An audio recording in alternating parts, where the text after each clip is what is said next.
Hi, my name is Yuval and we're going to make today a crème schnitt or a Napoleon, and some people know it as a mille-feuille cake. Basically it's a cake where you have layers of puff pastry and in between you have any type of cream. And it's great because the puff pastry we're going to make is a special kind of puff pastry. It's called inverse dough, and I'm going to explain in a second what it means. And it's extra crispy, it breaks really easy. So when you eat this cake, you're not going to have too much trouble eating it. Usually the mille-feuille, when you eat it, the cake kind of breaks, and unless you have a really steady cream. And we're going to use a different kind of dough today. Okay, so we're going to prepare the dough now. And basically a normal puff pastry is where you have a dough which you envelop inside a piece of butter. And now we're gonna make something called an inverse dough, which means we're gonna actually wrap a piece of butter around a piece of dough. Sounds a bit weird how exactly you're gonna be working with butter on the outside, but you're gonna see it's actually one of the easiest doughs to work with once you kind of twist your head around the notion of how to do it, right? First time when you do it, sometimes it's a bit, again, you need to set your mind to it, but second time it always goes perfect, right? And maybe after this video you have it perfect on the first time. So let's start. So basically what we have is we have a recipe thing, and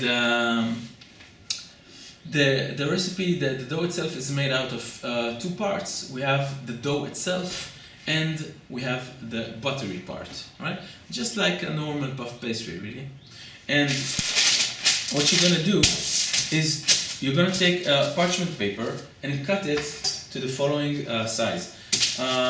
First you want to have, and you should have this quite accurate, it's going to make it much easier for you to do stuff. First you want to have a block of paper the size of 20 centimeters on 12 centimeters. And you want another piece of paper sized 20 on 25. And what I'm going to do now, you see I have these two pieces of paper. I'm going to prepare my dough and basically place it here, and I'm going to prepare the part of the butter, the part of the fat, and very nicely place it here. And after they both cool down, we'll just kind of combine them together, right? You're gonna see it soon. You can do it in a mixer, right? And if you do it in a mixer, you want to use your, you don't want to use your hook. You want to use this stuff, right? But it's even easier if you do it in a Magimix. You have flour, salt and sugar, a bit of butter, and water with a vinegar inside. And you can use any type of vinegar. It really doesn't matter. Sushi vinegar, apple vinegar, whatever. What the vinegar does in the baking process, the vinegar kind of explodes in very low heat. If basically what gives the dough its rise is really water, right, which is in the dough and in the butter, and the water takes on the heat, evaporates, and everything explodes. And let's say water evaporates at, I don't know, 98 point something degrees, then vinegar explodes much sooner, and it gives the dough extra flakiness. It gives it an extra aerated consistency, right? So what we're going to do, we're just going to throw everything inside. No order to it, you know, you can put everything inside all together. And we're going to mix it until it's coherent, completely coherent. Alright, it's completely coherent, and it's actually quite mushy, like some sort of paste. That's fine. Right, and what we're going to do now is we're going to take this paste and we're going to spread it on the smaller piece of paper. And it doesn't need to be spread out evenly at all. It just needs to be there loosely in the shape of the paper. And now I'm going to spread it on the paper very basically, so it gets the shape of the paper. You don't need it to be accurate at all. Alright? That's about it. You don't need it to be beautiful. You need it to be ugly, right? And this goes into the fridge for about 20 minutes until it's cold and stiff like plastilene, like Play-Doh. In the same mixer, we're gonna prepare the buttery part of the dough, and you don't need to wash it. If you have small pieces of the dough from before, that's fine. And the buttery block, the butter block is basically made out of lots of butter and just a bit of flour. And the flour is what gives us the ability later to work with the butter from the outside, all right? So the butter is cold. It goes with the flour inside the mixer, inside the blender, Magimix. Right, and a short blend and you'll be there. Again, you want it to be completely coherent. All right, it's completely coherent and it's practically a paste, all right? This is what you want. So here we're gonna spread the paste on the bigger paper, and you need it now to be completely accurate and nice and even. And it's really easy to do it. I'm gonna show you how. First, you put everything on the paper. Again, I did this with cold butter. It's important because if your butter is too soft, then everything, the butter will run everywhere, right? So you put it here, and now you can do two things. Either you can start spreading it with a palette knife. That's a bad idea. The better idea is to take a bigger piece of baking parchment. Just put it on the top, flip it, and then you close the bigger baking parchment, and you close it to be exactly the size of the smaller baking parchment. Right, it's like making the block of butter for any kind of laminated dough. Right.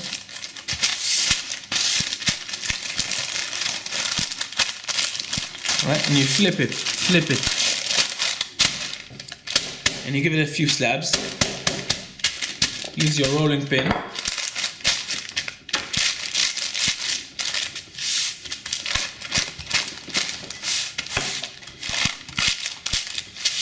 Alright, and like I say in most of my videos, if you have any problem in life, just put it between two baking parchments and slap it with a rolling pin and it will be over, right? And if you want it now to be completely nice and straight, I just take a tray and press it, and that's the magic, right? Actually, you see, I need it to be completely even, right? I don't want it to be like, you see, it's not even here, it's thicker here, it's thinner here. I need it to be completely even, because when it goes out of this goes now into the fridge, and when it goes out of the fridge, if you have a thin part here somewhere, it's gonna melt very quickly. So you'd rather have it completely even, and that's that, right? Now this goes into the fridge until it's completely cold, like really hard butter cold. It can be like 10 minutes or so, right? Don't put it in the freezer. So it's been about 10 minutes and our dough has been in the fridge, and it's hard like plastilene, like Play-Doh right now. And our butter block is hard as butter, as much as butter gets hard in the fridge. 10 minutes for both, that's quite enough. And now what we want is we wanna kind of fold them together, right? So how do we do this? How do we work with the butter on the outside? First of all, our butter block is right now very stiff, and we cannot work with that. We need a flexible butter. We need a flexible dough and a flexible butter. So the technique what we do here is we let the butter cool down too much in the fridge, and then when we take it out, we can soften it like this as much as we want, all right? Now be careful not to soften it too much. It's quite thin, it will soften very fast. Soften very fast, yeah? All right, that's about it. It's flexible now, it doesn't break. I'll give it a bit more, and unfortunately you cannot feel this through the camera, but you just need it to be not too soft. You don't want it to melt, of course. It just needs to be flexible, right? Now, open the paper, and like in a really fast motion, take off the smaller paper, and you put the dough in the middle, take off the paper. And now it's really easy. Look, you just fold the butter around. Right?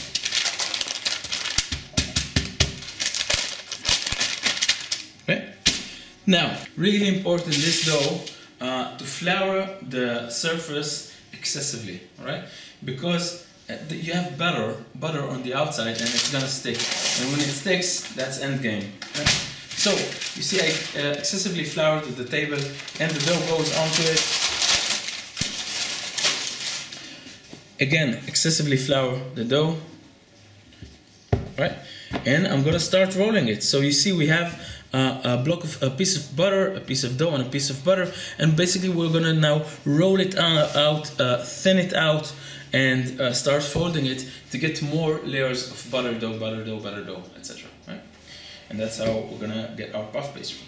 So in the beginning, you start kind of gently because you don't want to use too much force in the beginning. You want everything to be even. If you use too much force here or there, then the dough will start losing its even shape, right? All the time, you gotta make sure it doesn't stick to the table. See, in the beginning, I'm really not using too much force, and you see this, yeah? If you get like small tears like this on the side of the dough, it really doesn't matter. This happens because the dough inside itself is very cold, and gluten doesn't stretch well in cold conditions, meaning the dough doesn't really stretch when it's cold. It needed to be slightly warmer than that. But it's fine, it doesn't matter, it won't make any difference. All right, and basically we wanna thin this out to about half a centimeter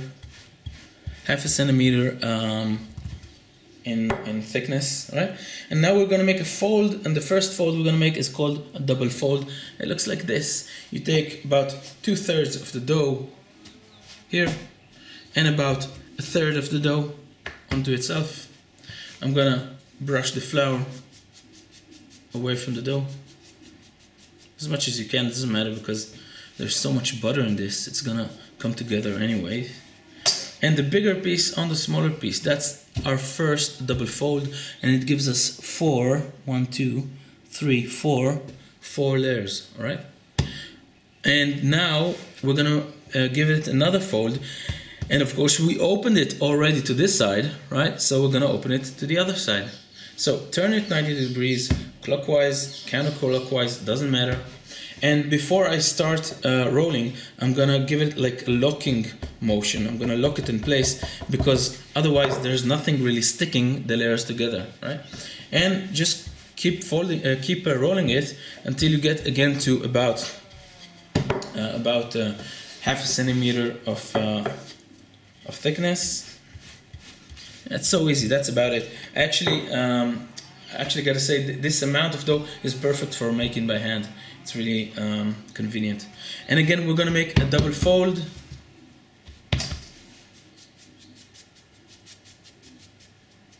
The bigger piece on the smaller piece. And this is the second time we give it a fold. And what people will usually tell you, and that's fine, is that now you gotta let it rest. And that's true on most occasions, on most doughs, because once we've opened it to this side and folded it, and then we opened it to the other side and folded it, then we've stretched the dough here and there. There are no more stretchings available. But this, and you see, a dough has a limit how much it can stretch out.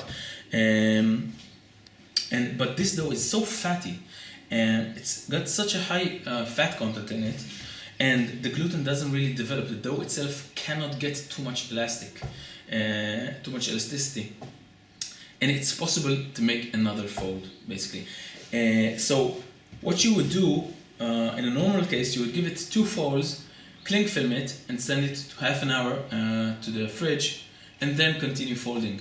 We're gonna make all the folds without any breaks, right? It's possible. It's possible if you can make it. So the third fold, again, I'm locking the dough in position, and again, I'm rolling it out until it gets to about half a centimeter thick.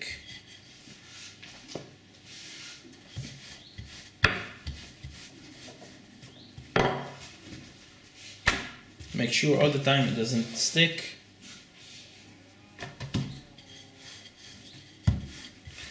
And another double fold, 2/3, third, brush the excess flour, the big one and the small one. And last time, and it's really, I mean, most people don't do 4 folds in a row, but it's possible with this dough because it's so fatty and doesn't get too elastic. Now the 4th fold, which I'm doing now, is gonna be slightly difficult, more difficult than before, because the dough has been stretched here and there and here again, and it's been stretched so much that now it gives me a bit of problem. It gives me, it fights me with me just a bit, you know. I stretch it there and it kind of shrinks on the other side, but it's really not such a big of a problem. And you see, it looks great. And the last fold. Yeah, this dough is gonna get only 4 double folds. That's it, and it's ready. Now basically it's gonna be cling filmed, go into the fridge, and it's gonna be cling filmed, go into the fridge for at least half an hour. After half an hour you can open it to its desired size.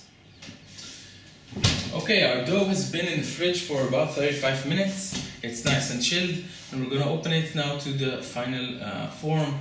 And what we want basically, this is my baking tray, right? So whether you have a bigger or smaller baking tray, doesn't matter. You just wanna configure the size of the size you're opening the dough to the size of the baking tray. And basically what I want is the whole tray to be covered in a thin layer of dough. When I say thin, I'm talking about 2 millimeters. Let's say otherwise, 2 millimeters will be the maximum width of the dough. And of course we need to flour slightly the surface, not like before. It is now a coherent dough. It's not a mess it's not a buttery mess. So when you're planning the final opening of the dough, you always start with this side away from you, okay? With the closed side away from you, and this will give us as the width of the baking tray, right? And if your baking tray is smaller, you just make it smaller.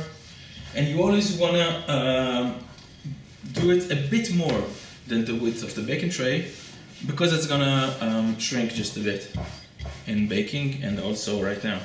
Right? So you see I have slightly more than the width of the baking tray. Right? Now I'm turning it 90 degrees and I'm gonna roll it out to 2 millimeters. And in order to reach that, with your hands, you know, you don't have a rolling machine or something, you're gonna have to excessively flour your surface, okay? Otherwise it sticks. I'm using a wooden surface, as you can see, which is really great for doughs. Apparently, I didn't know this, but apparently it's really great for doughs. The wood provides, you know, this kind of, it doesn't stick. It's even better than marble. Also cheaper.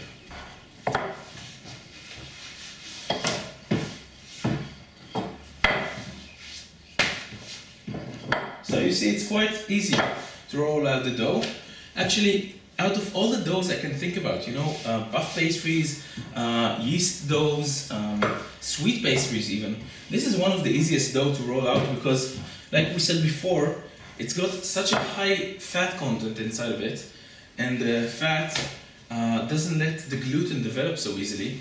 So its gluten is not very developed. It is, but just a bit, and it doesn't give you a hard time. It doesn't, when you stretch it, it just goes where you tell it to go. It doesn't stretch back too much, just a bit. Now if you bring the camera closer, maybe I show you this on this side. You see, I can always like let the dough, you know, kind of fall and use the gravity to help me roll the stuff. Like I just put the dough half on the table and half in the air, and if you can see it like from here now, right, just take the camera up a bit. Yeah? So you see now the dough is stretching itself. It's quite good. And now I can just roll my rolling pin here. I can actually leave it like this, and it relaxes the dough in the desired position. Now this is already a bit too thin, right? If I measure it with a ruler, I'll probably reach 1 millimeter. But matter of fact is it's gonna shrink. So if you get 1 millimeter, in reality it's gonna be about 2. We're gonna let it shrink just in a bit and you'll see. Right, and then after I did the first side, I'm flipping sides. And I'm just leaving my rolling pin here.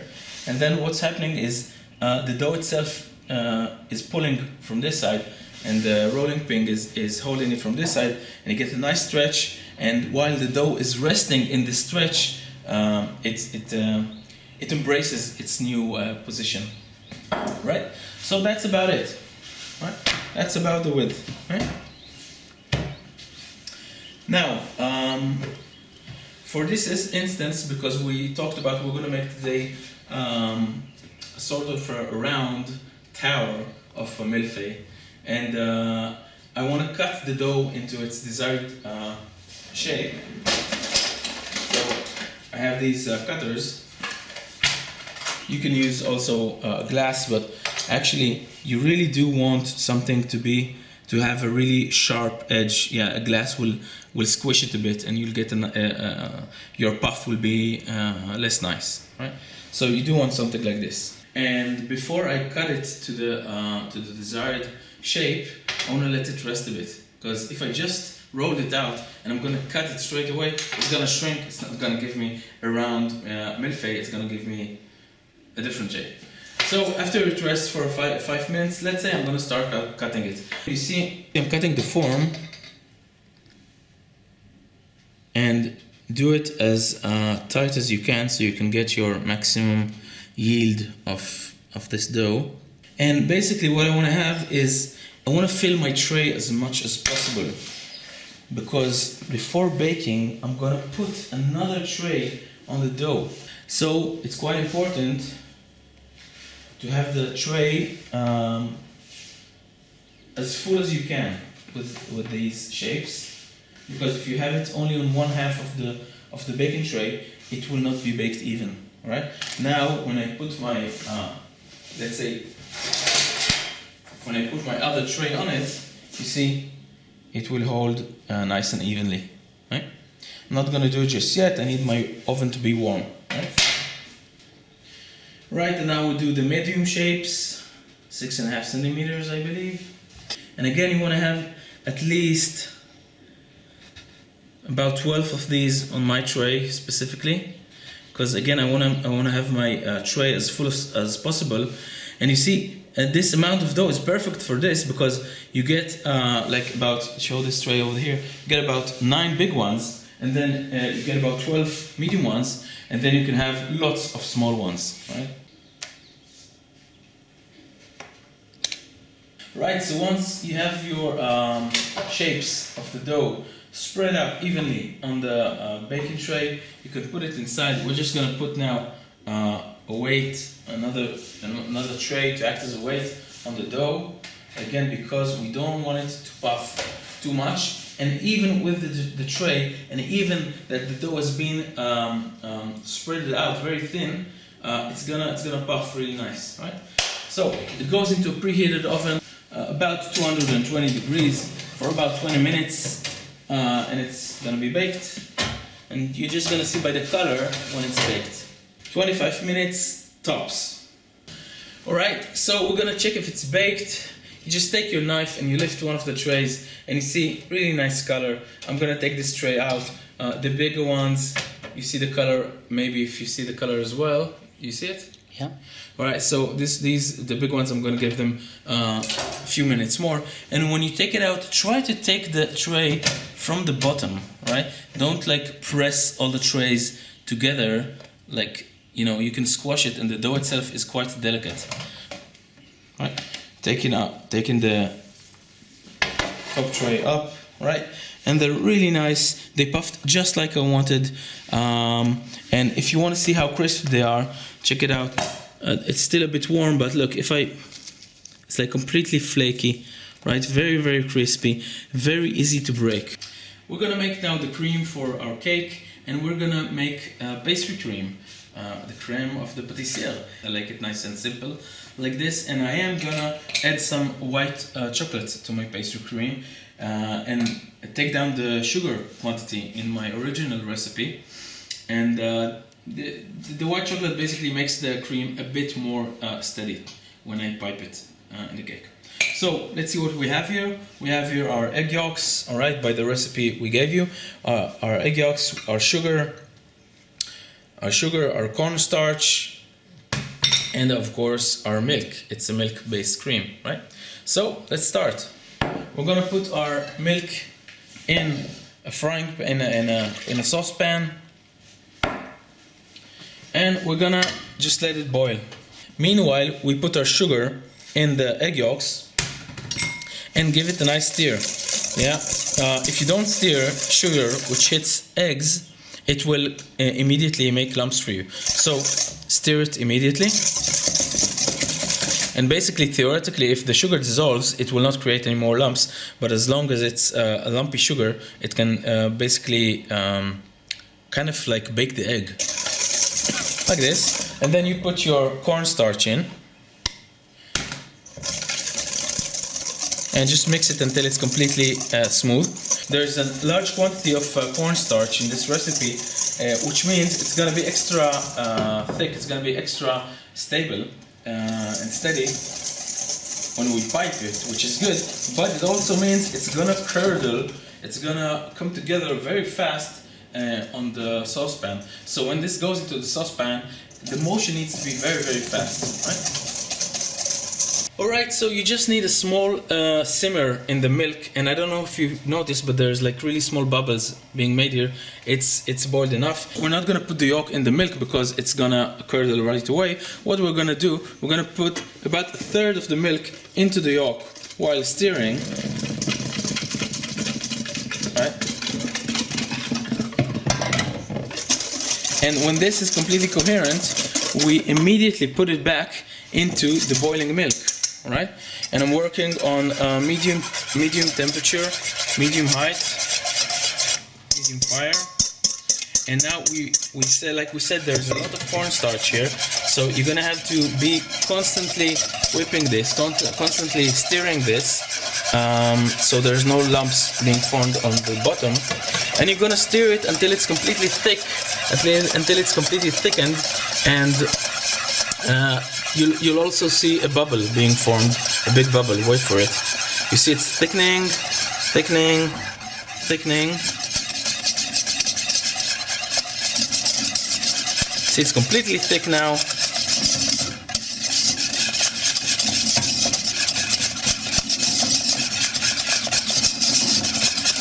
Now just give it a bit and you'll see a bubble being formed.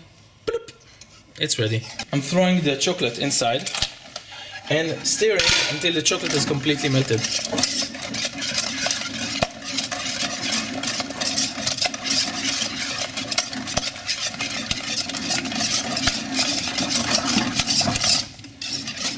There's no heat now, there's no fire, only the heat from the cream itself. Right, that's it. Our white chocolate crème pâtissière is nearly ready. You see there's just a small amount of lumps, so I'm just gonna get rid of this by stirring just a bit more. Completely smooth and beautiful. Now it's really important to cling film this as fast as possible. You want to deny the air from touching it too long, or it will form a really strong crust. Right? So we cling film it and put it in the fridge, and we're gonna work with it later. Okay, so after our creme, our pastry cream has been in the fridge, it really hardens, and that's great. But when we pipe it on the cake, on the dough, we want to have it like really opened and creamy. So we're gonna open it in the mixer using a whisk, okay? And let's bring the camera closer. And basically, you can just leave it on low speed and give it some time. And about 1 minute or 2 minutes, and it will be completely creamy. You gotta make sure that the whisk hits all the sides of the mixer, because you see all these smaller lumps over here, they're not mixed well, and then you're gonna have a lumpy cream. So very easy, just take your whisk and make sure everything's all well together, and give it another stir, and it will be completely creamy, and the opening will pipe it. Alright, so you see it's completely creamy, very steady, and you should know that you can overmix it. You know, don't mix it for 5 minutes straight. It can be overmixed and then it will be fluid and it will not come back to itself. Now we're going to put it in our piping bag, and today I'm using a nozzle number 10 millimeters, but you can do whatever you want. Part of the steadiness and the smoothness of the cream comes from the combination between the white chocolate and the starch in the recipe.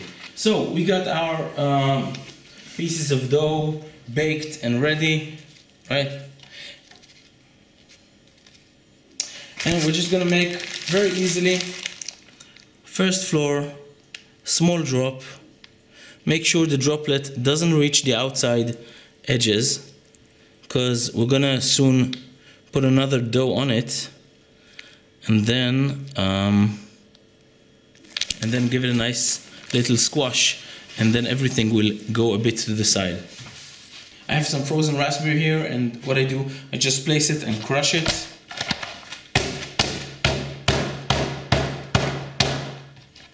Yeah, so we can place these small pieces of crushed raspberry on the sides of the cake, inside also. It gives us really nice mellow bitterness to the sweetness of the cream. Another layer, right? And another piping. Again, not to the edges.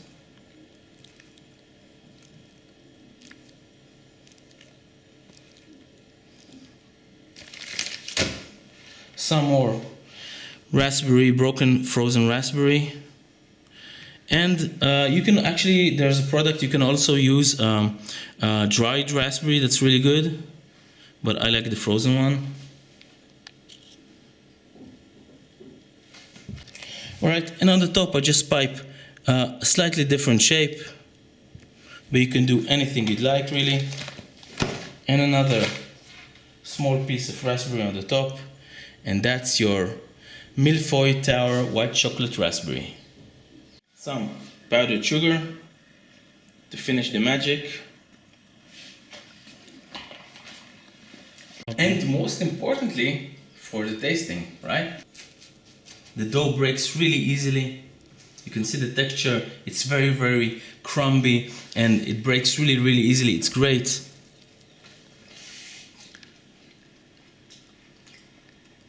It's magic.